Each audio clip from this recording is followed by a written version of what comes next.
My name is Jim Lancello, and this video is about my experience with otosclerosis and subsequently with a stapedectomy procedure to correct the condition created by the otosclerosis disease. I'm also a private pilot, and I wanted to share my experience with this disease and procedure and share how it related to my ability to continue to fly and meet the medical requirements for my private pilot's license. I want to start off by saying that I am not a medical professional, so please, if you think you might have this disease or you've been diagnosed with this disease and or you are considering the stapedectomy procedure as a corrective action, if it's indicated in your case, please seek advice from your medical professional. I'm not qualified to dispense any medical advice. I merely am sharing my personal experience, which may or may not apply to your situation. The reason that I'm doing this is when I first became aware that I had this disease, I was seeking information about it. This was a very long process. The disease progresses very slowly over a long period of time, and the process for me of deciding the treatment option that I ultimately was going to take advantage of again was a slow process, and I took time to look at various types of information. One of those types was YouTube videos of other people sharing their experiences. Well, again, that's not necessarily the best medical advice. I found it helpful to hear other people relate their experiences. Particularly, there were two videos that I watched. One by Anya Boone, probably not pronouncing her first name correctly, and Andrea Martin, two ladies that took the time to make videos and share their experience. And I just want to add to that knowledge base, but I also want to add the dimension of the private pilot medical certificate and how all this affected that, my ability to fly this machine behind me. I am about 5 weeks post-op, so it's kind of a spoiler, but to get to the end of the story, I did have the procedure, but I would like to relate how we got to that point. So it all started in 2007. My wife and I went on a vacation to Mackinac Island. Went to the Upper Peninsula of Michigan and stayed at a hotel and swam in the hotel pool. And shortly after returning home from that, I got an ear infection in what I thought was both ears, but it turned out it was just in my right ear. Of course, I don't know for sure that it was related to the hotel pool, but it seemed like there was a causal connection there, so we'll just go with that assumption. And went to my doctor. There was indeed evidence of an infection, but surprisingly to me, she told me that I had no problem with my left ear, yet my total hearing was degraded to the point where it was a little frustrating, but I couldn't hear very well out of my left ear, something that I had not noticed before. I was functioning very well with the good hearing in my right ear. So I just went on to believe that there was indeed something wrong with my left ear, and the doctor just couldn't see it. It seemed logical that both ears had been exposed to the same conditions, and both ears appeared to have degradation in hearing, and so my logic told me that I had the same problem on both sides. The doctor, of course, disagreed. Turns out she was right, but at the time I didn't know that. So we treated the infection. It went away in a few weeks and went back to pretty much the way I was before, but of course this prompted me to pay attention to the hearing in my left ear versus my right ear. And indeed, there was a slight difference. I also have allergies. I have various seasonal allergies, and they tend to affect sinuses and all that. And I could imagine how that could also affect hearing with the eustachian tubes and all that sort of thing. So I chalked it up to the various allergy symptoms that I had. Didn't worry too much about it because, of course, once the hearing in my right ear was back, I could function normally, and I had other things to occupy my time and focus. So I didn't pay too much attention to it. later on, in June of 2008, I went to get an aviation medical at a facility in Indiana, Pennsylvania, and they do an extensive hearing test, and they hooked me up to the equipment and did the tones and so forth, and showed that there was reduced hearing in my left ear. Not enough to affect being issued a pilot medical certificate, but again, they called it out and said, you know, you have some reduction, you have some hearing loss in your left ear. Again, I chalked it up to, well, it's allergies. June's, you know, pretty heavy allergy time. And didn't worry about it too much, got my medical certificate, and just went on along. But again, I was aware of that, you know, pretty consistently. I had this hearing issue in my left ear. And this condition that I later found out that I had is very, very slow progressing. It's so slow that you don't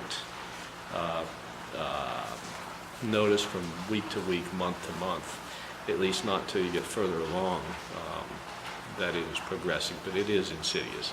It's just very, very slowly, consistently progressing. The next event was a concern about balance. So now we're in 2009, and I started to feel like I didn't have the balance that I did before. Not really dizziness, kind of a little bit, but I had a little more acute episode of that around November of 2009, so I went to an ENT doctor and mentioned while I was there also that I had this hearing reduction in my left ear. So that doctor here in Johnstown, Pennsylvania, did a hearing test, you know, in the booth, soundproof booth, and the earphones and so forth, and a very thoroughly conducted test. And they did an audiology report, and then the doctor came out and had the report in his hand, sat down in front of me, and said, "You have otosclerosis." And I said, "What's that?" He explained it, that it is a disease, the cause of which is not really known, but there is apparently, or thought to be, a genetic factor to it, so it's an inherited condition. That affects the stapes bone, or the stirrup bone, as we all learned in grade school, hammer, anvil, and stirrup. So the stapes is the stirrup. And it affects that bone, and it softens it up, and it forms plaque around it, and it prevents it from properly conducting vibration from the hammer and anvil to the nerves in the cochlea that transmit the sound to your brain. So a conductive hearing loss, the vibrations not being conducted properly by that bone. And after his explanation, I said, how could you possibly leap to that conclusion immediately after looking at one audiology report? Aren't there other things that could create the hearing loss that I have? How can you tell by that? Wouldn't you need further examination? Aren't there other things that you would have to check to confirm that? And he said, well, there's a pretty distinct signature, and we compared your direct to bone hearing with a part of the hearing test apparatus transmitting directly through, I guess, my skull, and the conductive path through my ear canal, and that apparently combined with the signature made by the frequency response, so the response levels across the various sound frequencies, was enough to convince him that I had this disease. I remained unconvinced. I just thought that it was a rapid leap to a conclusion without any sort of confirmation. Didn't really take it too seriously. I realized that I had a problem, but I just thought it was very strange that the doctor could leap to a conclusion so rapidly based on essentially one piece of information. But we also did a balance test. By then, the balance issue had sort of worn off a little bit, and I attributed some of it to advancing age, but it wasn't acute. It wasn't anything that was functionally impairing me. So Again, I just chalked it up to, well, there was maybe some allergy-related things going on there, and it's cleared up. And actually, from that time forward, I never really had another issue of acute balance-related condition that prompted me to seek any further treatment.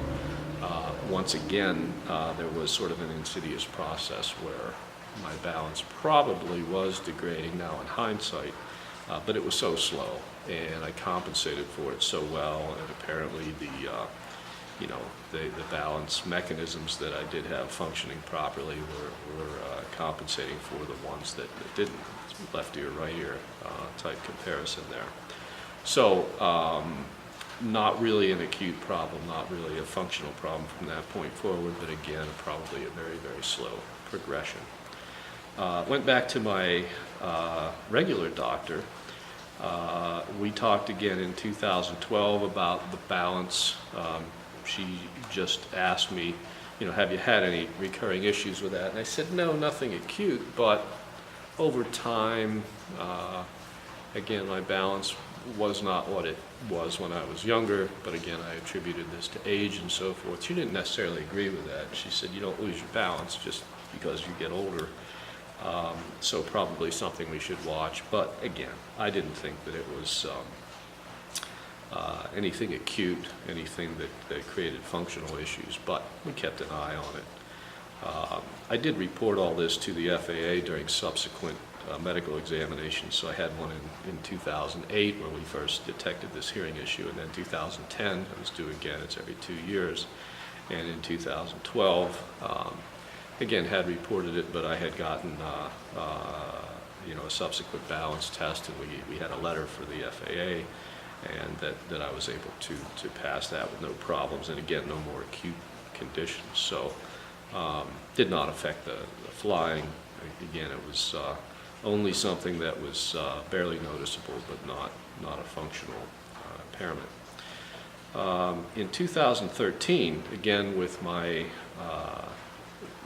personal physician, I brought up the hearing issue because, again, I had noticed, although the progression was slow, I noticed that that I was having a little more difficulty hearing in work and just in daily life. Again, nothing affecting the flying, but just becoming more difficult to hear things, and the volume on the radio in the car up louder, the volume on the TV up louder, my wife noticing that I was asking her to repeat things, and that dreaded meeting at work in the large conference room with the large table and the low talker sitting at the end, seemingly mumbling and making it difficult for me to participate in the meeting. So we discussed, again in 2013, the hearing, and I said, well, I don't have any faith in this local doctor. He just leapt to this conclusion about otosclerosis, and I don't believe that. It seems like such a diagnosis would require some sort of further examination or confirmation, and I don't want to go back to him. And my doctor recommended a hearing specialist in Pittsburgh, Dr. Chen, at Pittsburgh Ear Associates, and she encouraged me to set up an appointment with him. So I did that and went to see Dr. Chen in June of 2013.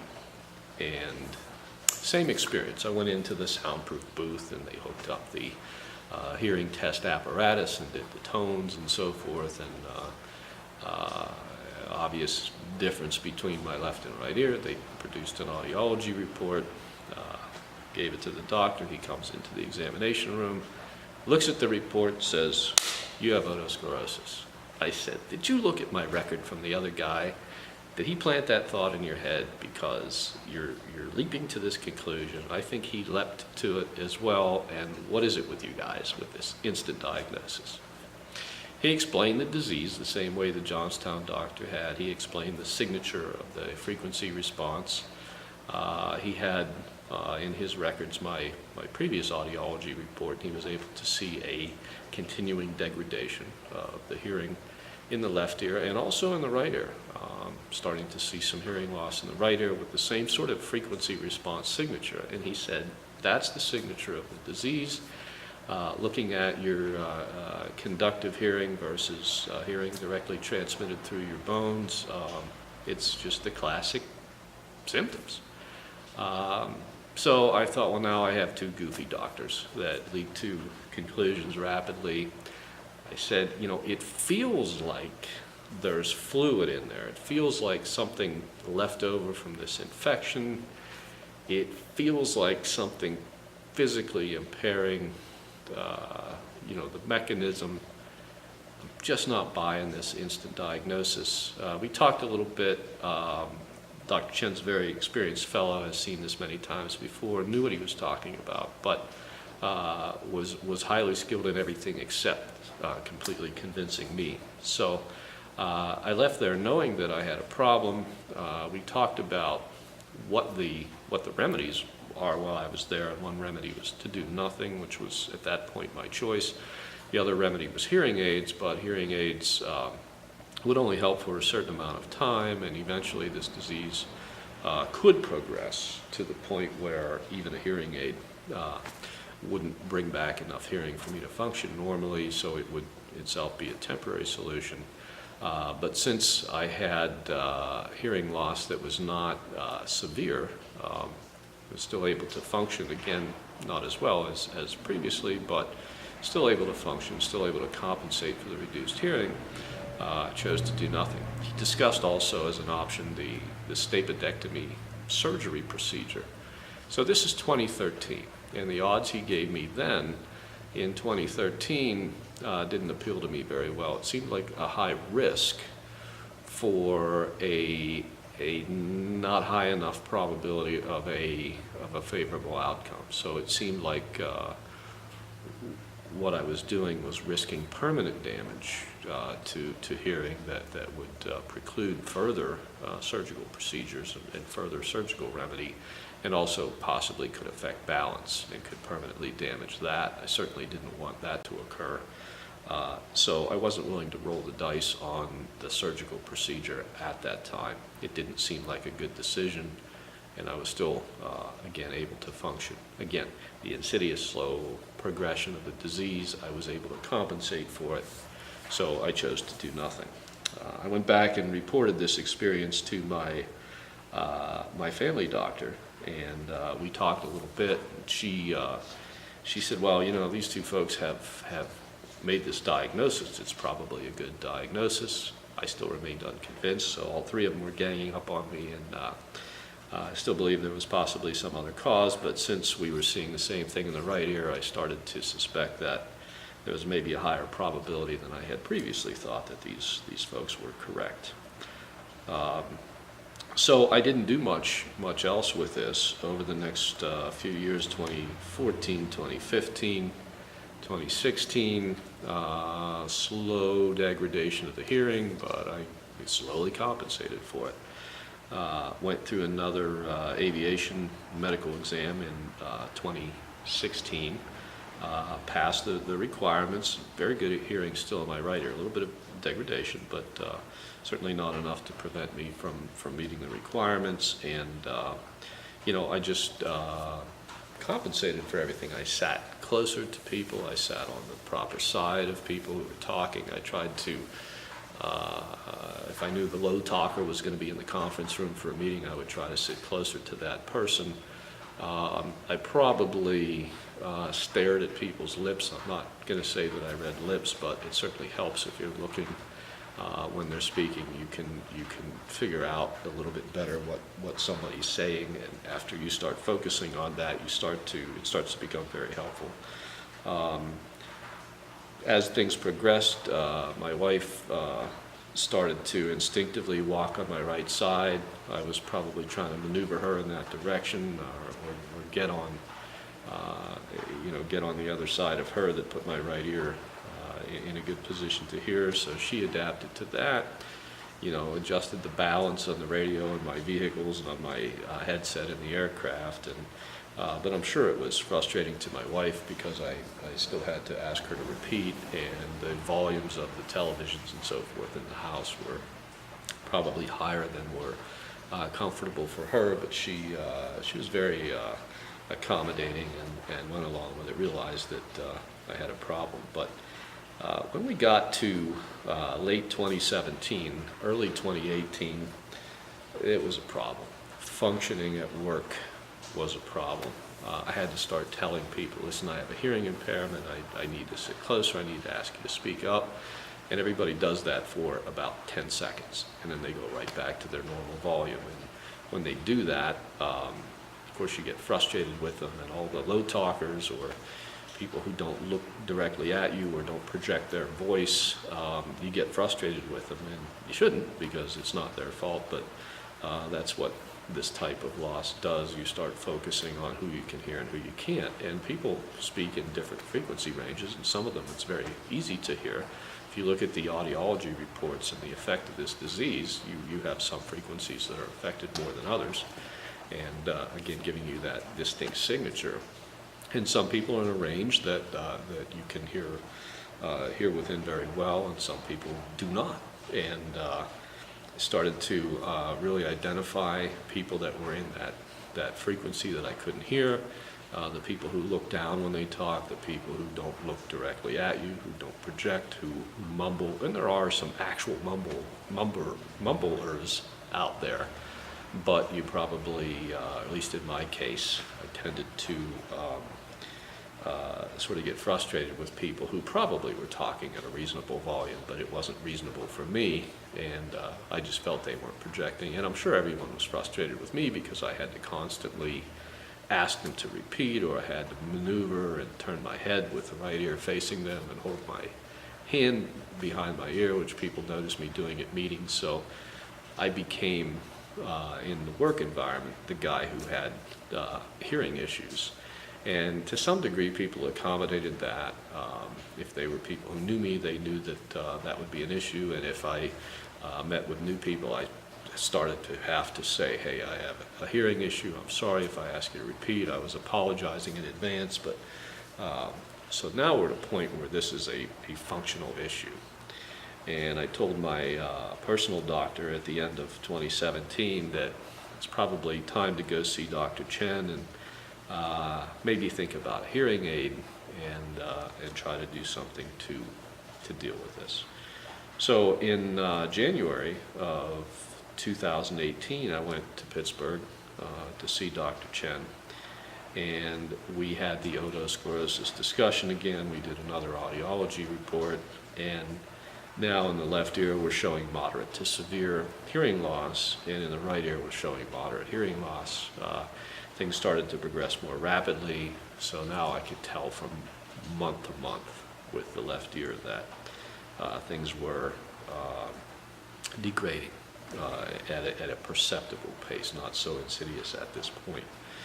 So we talked again about the options, and we talked about hearing aids, and I went as far as actually looking at hearing aids while I was there, but I thought, well, you know, there'll be one of those little miniature ones that slips into the ear canal and nobody can see, very small and very convenient, and I'll just be able to hear with it. But you know, I find out, well, that's not going to work with your cell phone, and it's not, you got to take it out, you know, when you're around water, and you can't get one of those little ones. You've got to have an exterior one. You have such hearing loss that we can't fix it with one of the smaller ones, and you know, you got to take it off when you get in the airplane, and you got to take it off when you're using your cell phone, and you have to have an app on your cell phone if you want to leave it on there, and all this stuff that sounded like a lot of fooling around, a lot of inconvenience, for basically a temporary solution, because all it would do was pound my left ear with higher volume sound, higher amplitude sound waves, and eventually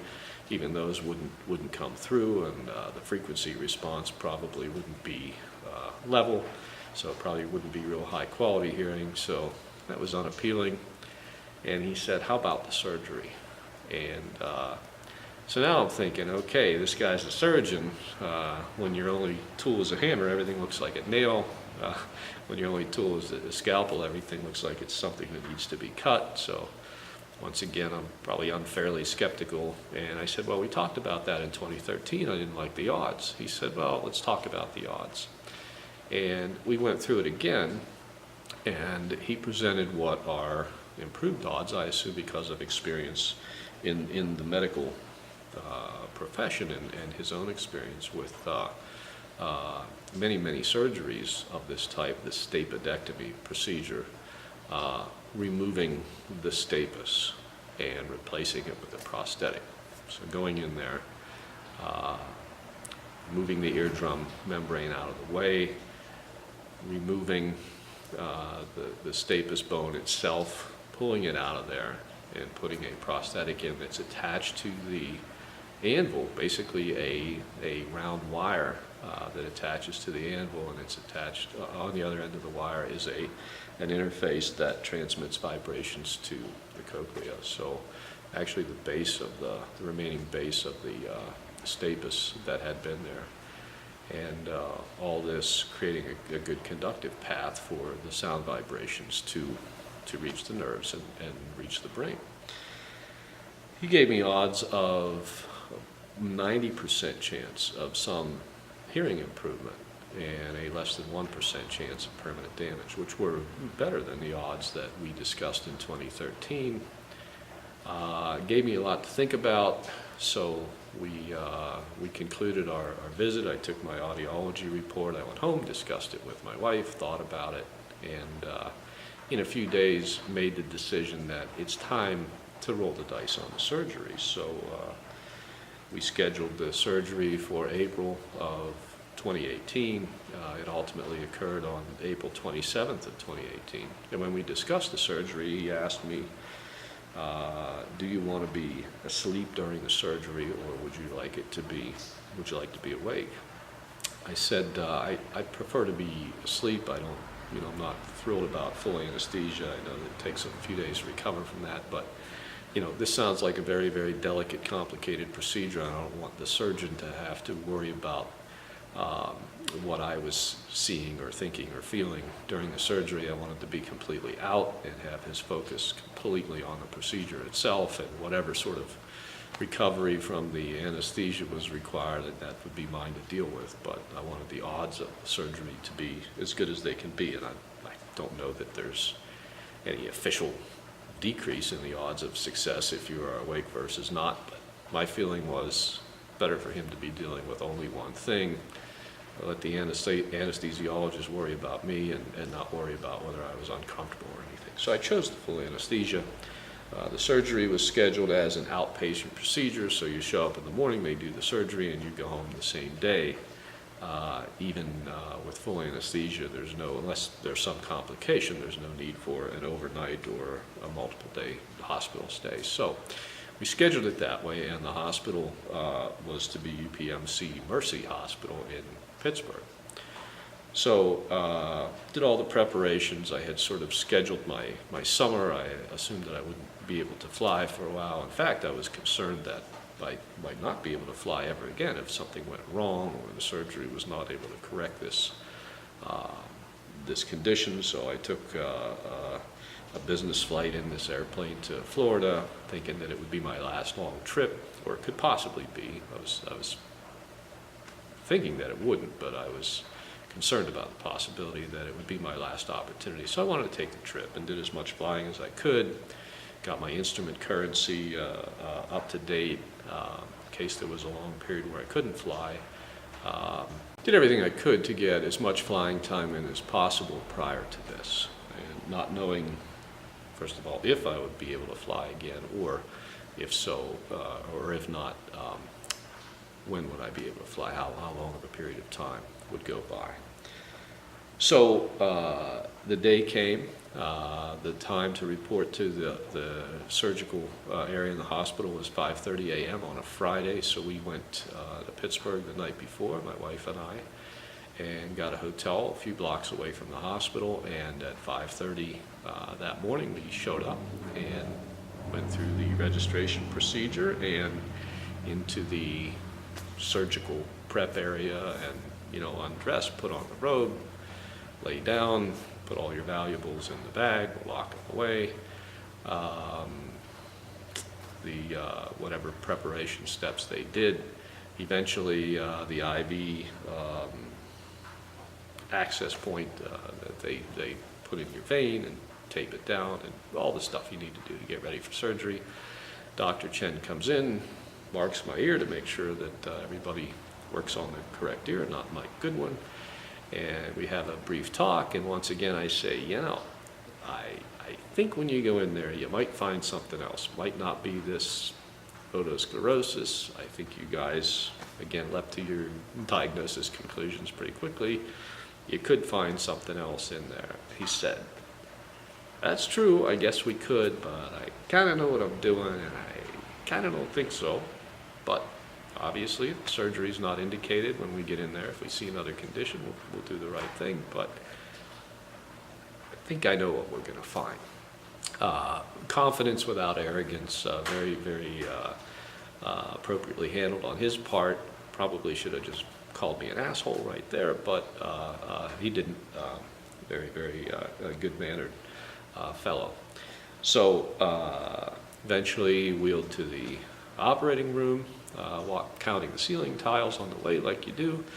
And we got into this operating room, and it was much more complex than I had envisioned. Very large room, probably 5 people in there. I believe that's how many I counted. All sorts of machines and complicated looking stuff. So it seemed like a big deal. I just expected a smaller area and less stuff. But I didn't get to look around too long because the anesthesiologist, hey, we're gonna put you under, and pretty soon, boom, lights out. And then the next experience is waking up in the recovery room. Very, very sore throat. There was an airway in there.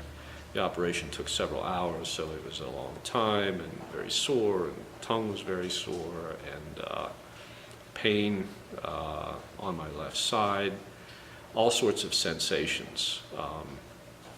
Not that I would call them sound, kind of like sound, but just all sorts of information coming in the left side of my brain that was not coming in prior to the surgery. And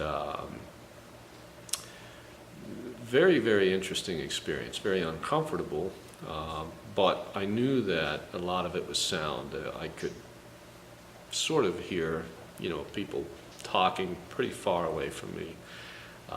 Couldn't really tell what they were saying. I could hear things banging around. Any sort of sharp noise, sort of in the mid-frequency range, was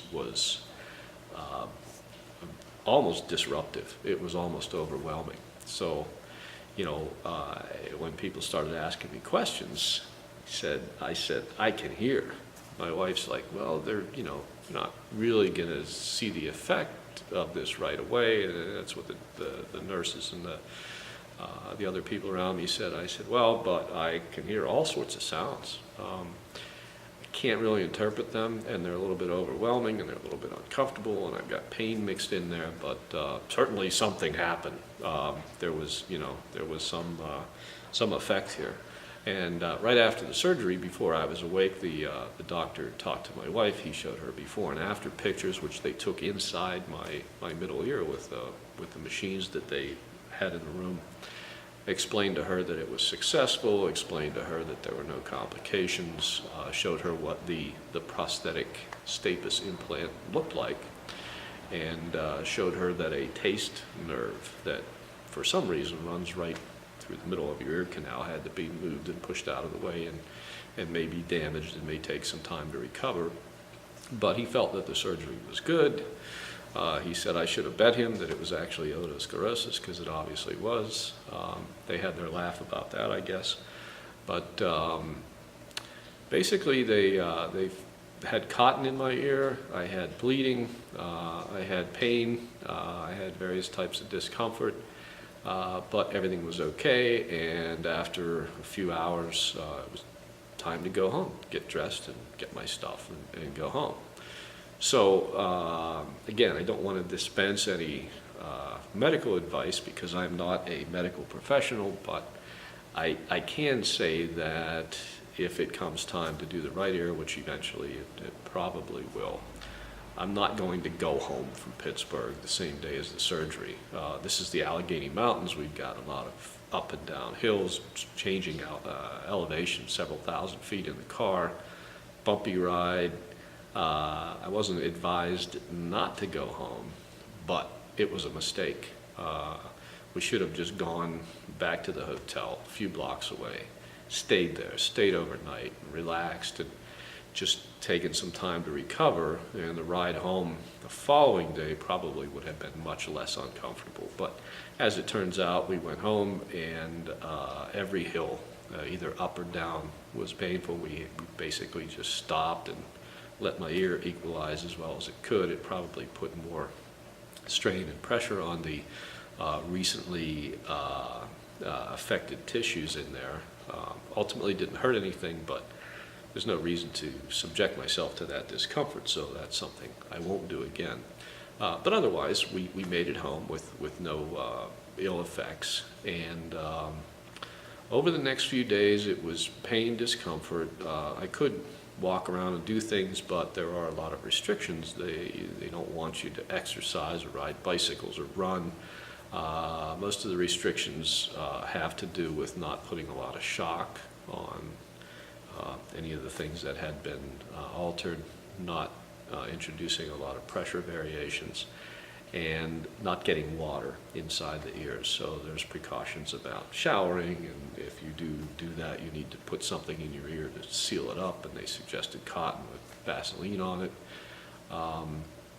And you need to just keep an eye on the cotton that's in the ear. There's some packing further inside that had to be removed by the surgeon at a later date, but on the outside was cotton that I could remove, and I just swabbed out any blood. For 2 or 3, maybe even 4 days, there was fresh blood in there as things healed up. There's no sutures, so the wounds just have to heal, and you have a little bleeding. It's normal. It's explained to you that it's normal, and as long as it doesn't increase or get to a real high rate, you can just keep an eye on it. So 3-4 days, that's gone, and I just kept cotton in my ear. And after about 4 days, I went back to work for like 2 hours with cotton in my ear, but with, even by that time, much improved hearing. And I simply could hear people talking at distances and volumes that I couldn't hear before.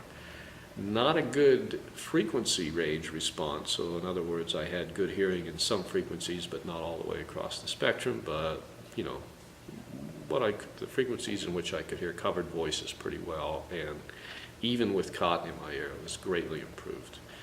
And as that week rolled on, the effects of the anesthesia and the whole process sort of wore off, and I was more and more functional, returning more to normal function. But again, no exercising, things that I was used to. So even that sort of change, you have a reaction to, and it kept me not feeling as well as normal. But I was so happy that my hearing was restored and was looking like it was moving toward a normal range. You know, it was very good experience, very positive. So at the end of the first week, not much more in the way of pain. The longest negative effect is simply a feeling that you could not equalize pressure. And again, here in Johnstown in the Allegheny Mountains, even the drive to work is up and down some hills, and the first few days going to work, I just felt like I had to stop and let everything equalize, and then drive the rest of the way going to work and coming from work. But after the first week, that wasn't really an issue. I was told not to fly this airplane, and I didn't want to do that anyway, even if I was feeling well, because you know, the reason for me not to fly was the pressure differential. But you know, it's kind of a gray area with the FAA. I thought that I should ground myself until you know, I could establish that I could meet all the requirements and that there were no ill effects from this procedure that would affect my flying. And consequently, in June of 2018, which we're now in, my medical certificate expired, so I was due for a new exam, so I scheduled that for June 1st, and having had the surgery right at the end of April, so May was a non-flying month for me. and I allowed everything to heal up, and I didn't want to put any stress on the areas that had been affected by the surgery. I wanted to follow the doctor's orders and let everything heal properly before subjecting my ear to any undue stress. So I did that and started to communicate with my aviation medical examiner in Monongahela, PA, let his office know that I had this procedure and said, what do I need? What kinds of records, what kinds of reports, what kinds of letters from the doctor are going to be necessary to convince the examiner and the FAA, if necessary, that I was capable of exercising my private pilot privileges and that I could meet all the requirements. So they were very helpful. They gave me a list. They wanted a pre-op audiology report. They wanted the diagnosis, that was provided by the doctor. They wanted the operative report from the hospital that I guess details all the events of the surgery and whether there were any complications and how things went. Some sort of assessment from the doctor about the level of success of the operation and the hearing restoration and so forth, and then a post-op audiology report that could be used to show that the hearing was restored to some level better than it was prior to the surgery. Although technically I probably could have met the requirements with the reasonably good hearing that I still had in my right ear.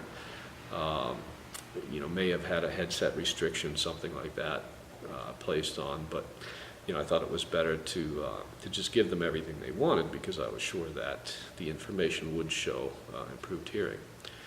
About 2 weeks after the surgery, so we are at 5/14, in May 14, I went back to Pittsburgh to meet with Dr. Chen.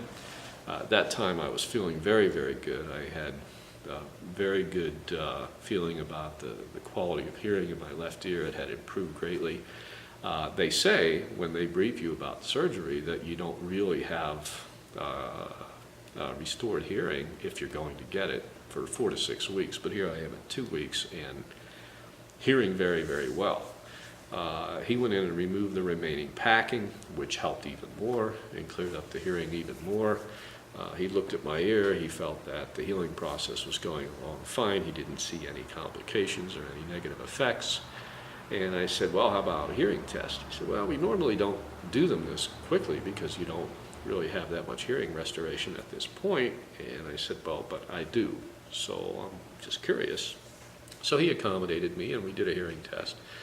And it did show quite an improvement, about 30 dB, maybe 35, depending on the frequency range. So, I'm in a response level pre-op across most of the frequencies in the 65, 75 dB range. One frequency I think was, the best was about 60 in my left ear. So that's in the, moderate to severe hearing loss. But post-op, we had some frequencies up in the 20 dB response range. The lowest was 55, and that was a very high frequency, 8 kilohertz. And the next lowest was around 6 kilohertz, but everything else was in a pretty good range. I had one trough in there around 2 kilohertz at about a 45 dB response, but everything else was up high. So some of my frequency ranges were up in the normal hearing. And again, this is only 2 weeks post-op, before all the healing had even completed and before all the swelling and the scarring was gone. So really, really very, very good outcome at that point. So after that, no more cotton in the ear, no more packing in the ear, and the healing process could continue. I was starting to get back into an exercise routine and getting back to doing the things that I normally did, except flying. And it got to the point where the drive up and down the hills in the car wasn't affecting me as much, unless it was an extreme situation. I could feel that my left ear took longer to equalize than the right ear, but other than that, no real symptoms. And I got a little tone generator app for my cell phone, and I put earphones in, and you can set the frequencies in the tone generator, and I was comparing my right and left ear, and of course I didn't have any way of precisely measuring frequency responses, but I certainly could compare left and right ear and compare those to my latest audiology report, and I could see that I was starting to pick up those frequencies that had read low on the audiology report I had in Dr. Chen's office, so I could see continued healing. So here we are now, about 5 weeks post-op. It is Sunday today.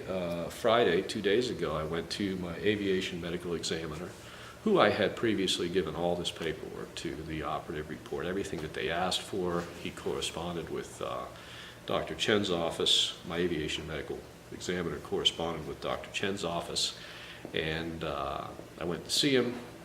Friday morning, we did the rest of the exam to make sure there was nothing else wrong with me, and he administered the normal hearing test that you would, and he looked at all the information and he said, "You're good. We're gonna issue a new medical certificate." So I had reported the diagnosis, I had reported the surgery on MedExpress, which is the way that you complete an application for an aviation medical exam, and that goes into your permanent record, and it's used by the aviation medical examiner to aid in his assessment and provide background information for the exam itself. But all that went very well. So this is not a condition that is disqualifying. The procedure itself is not a disqualifying procedure, of course, unless there are complications or issues that permanently affect balance or permanently negatively affect hearing. And if you don't have enough good hearing in your other ear to meet the standards, there are certain levels of things you can do regarding testing of speech, understanding, and headset restrictions and so forth, but none of that really came into play with me. The diagnosis is not disqualifying in and of itself. The procedure, the stapedectomy procedure, is not disqualifying as long as everything comes out well. In my case, it did. I don't know if my case is better than usual. I don't know if it's normal. I can't imagine that it would be less than a normal outcome, because this hearing restoration is quite astounding. I feel like a person with normal hearing. I'm probably not, because I have degraded hearing in my right ear, and I still don't have completely restored hearing in my left ear. It's partially into the normal range, but there is some hearing loss. But for me, I can hear like a superhero, somebody with bionic ears. So it's in contrast to what I had before. This is quite astounding. So in my case, not necessarily would be the case for everybody, but in my case, I feel personally like I have had extremely good results from the procedure, from the surgical experience. Minimal negative effects, overwhelming, in my case, positive effects. In addition to the restored hearing, I had previously, again, noticed some impairment of balance. I wouldn't even call it impairment, maybe just a slight degradation. If one hadn't had this diagnosis, one would maybe attribute it to just age. It's just not quite as stable as I used to be. But I now notice, in retrospect, that I have a much enhanced feeling of stability. So apparently there was some negative effect that possibly could have been corrected by this procedure. Again, I don't know technically whether that's probable. All I can say is that I feel somewhat more stable. Perhaps it's just an effect of having the three-dimensional hearing, which is my own term. When you have hearing only on one side, it's very difficult to tell what direction a sound comes from. And now that I have, closer to equal hearing on both sides, I can hear the direction. I have a three-dimensional sense of the sound environment that I'm in. Perhaps that contributes to the feeling of stability, I don't know, but I feel like my balance is sharper. I also had tinnitus in my left ear. That was pretty bad. It was pretty annoying, made it difficult to sleep sometimes, and that has gone away. So in addition to the improved hearing, I have some other positive effects of the surgery. So in my particular case, the surgical procedure was very good. Again, I'm not a medical professional, so it doesn't necessarily have any bearing on how anyone else might react to the procedure, but I can say that my experience was positive. I can fly again. I flew this aircraft yesterday for the first time since the surgery. Watched my climb rate, kept it under 500 feet a minute, as well as my descent rate. Limited my altitude to 4,000 feet, and we are at 2,200 feet here at Johnstown Airport. So really not much of an altitude change, not much more than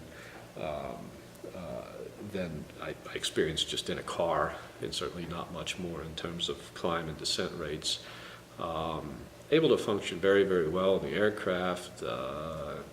Can hear everything better. I had to readjust the balance in the headsets and the sound of everything. Of course, the headsets in the plane are noise canceling, so if anything, things are a little bit louder than I'm used to, so I have to adjust to that. But no issues that I could notice with pressure equalization, and I will gradually increase my altitude exposure and my climb and descent rates just to make sure while I'm flying in good VFR weather and by myself that there are no ill effects, but we'll just try to do that gradually because I don't want to put undue stress on anything. But it seems like everything's going to work out very well there. So still have the hearing loss progressing in my right ear.